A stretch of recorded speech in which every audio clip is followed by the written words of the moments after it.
மதுவுக்கும் மது பிரியர்களுக்கும் ஏற்பட்ட நட்பு பிரிக்க முடியுமா?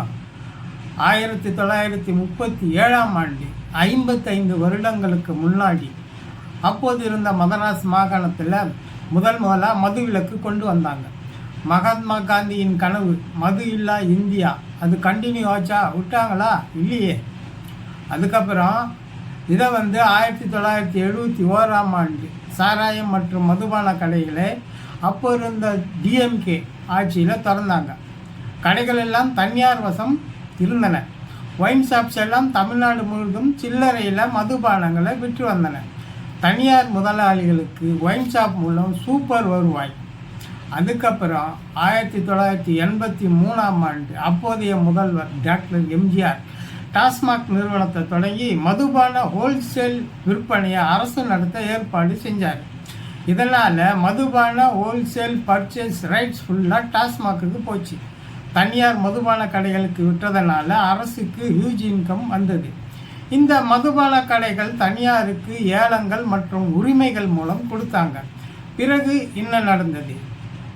அண்ணா தெரேசு கடைகள் நிறைய ஏற்பட்டுச்சுன்னு பிரச்சனை, விலைகள் குறிப்பிட்ட அளவுக்கு இல்லை என்ற பிரச்சனை, ஒப்பந்தக்காரர் ஏரியாவையும் தாண்டி கடைகள் வச்சிருந்தாருன்னு பிரச்சனை, கள்ளச்சாராயம் விற்கப்பட்டதா பிரச்சனை, அரசுக்கு செலுத்த வேண்டிய வரிகளில் குழப்பம், கம்ப்ளைண்ட்ஸ் நிறைய வந்தது. இதையெல்லாம் சரிப்படுத்த 2003ஆம் ஆண்டு அப்போதைய சிஎம் ஜெயலலிதா அம்மா என்ன செஞ்சாங்கன்னா, மதுபான சில்லறை விற்பனையையும் டாஸ்மாக் கடைகள் மூலமாக தமிழ்நாடு முழுவதும் விற்க ஆரம்பித்தாங்க இல்லையா? மதுபானங்களை அரசே நேரடியாக மேனுஃபேக்சர்கிட்டேருந்து வாங்கி சில்லறையில் நேரடியாக விற்க ஆரம்பித்தாங்க. இதனால் அரசுக்கு மதுபானங்களை விற்பதன் மூலம் மிக அதிக வருவாய் கிடைச்சிது.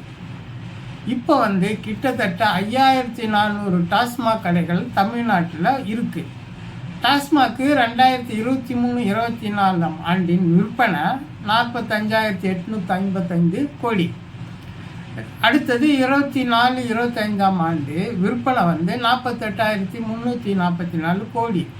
வேட்டு சென்ட்ரல் டேக்ஸு சேர்த்து விற்பனையை பாருங்கள், ஒரு வருஷத்திலிருந்து அடுத்த வருஷத்தில் அதிகரிச்சிச்சு. எவ்வளோ அதிகரிச்சிச்சு? 2,484 கோடி ரூபாய். இது அரசுக்கு மிகப்பெரிய வருவாய். பொங்கல் தினத்தன்று மதுபான விற்பனை இத்தனை கோடியை தாண்டியது, தீபாவளி அன்று மதுபான விற்பனை இத்தனை கோடியை தாண்டியதுன்னு டிவி நியூஸில் விளம்பரம் செய்யும் அளவுக்கு விற்பனை இன்க்ரீஸ் ஆகிடுச்சு. இந்த வருவாயை வைத்து தான் அரசின் பல திட்டங்களுக்கும் இலவசங்களுக்கும் பயன்படுத்தப்பட்டு வருகிறது.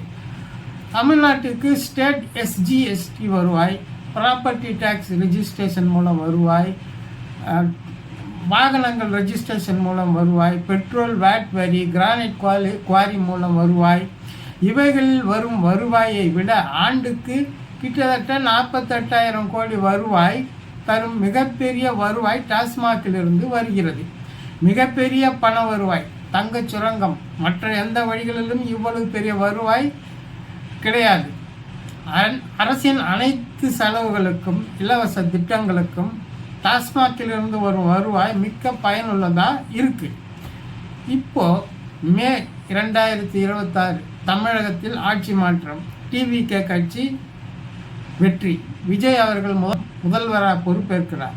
பதவியேற்ற அன்று சிஎம் விஜய் அவர்கள் முதல் உத்தரவு கோயில்கள், மசூதிகள், தேவாலயங்கள், பள்ளிகள், கல்லூரிகள் மற்றும் பஸ் ஸ்டாண்டிலிருந்து 500 மீட்டர் சுற்றளவுக்குள் அமைந்துள்ள 717 டாஸ்மாக் கடைகளை மூடுவது. பெண்கள் மற்றும் பெற்றோர்கள் மத்தியில் இதற்கு நல்ல வரவேற்பு. இப்போது முடிவா?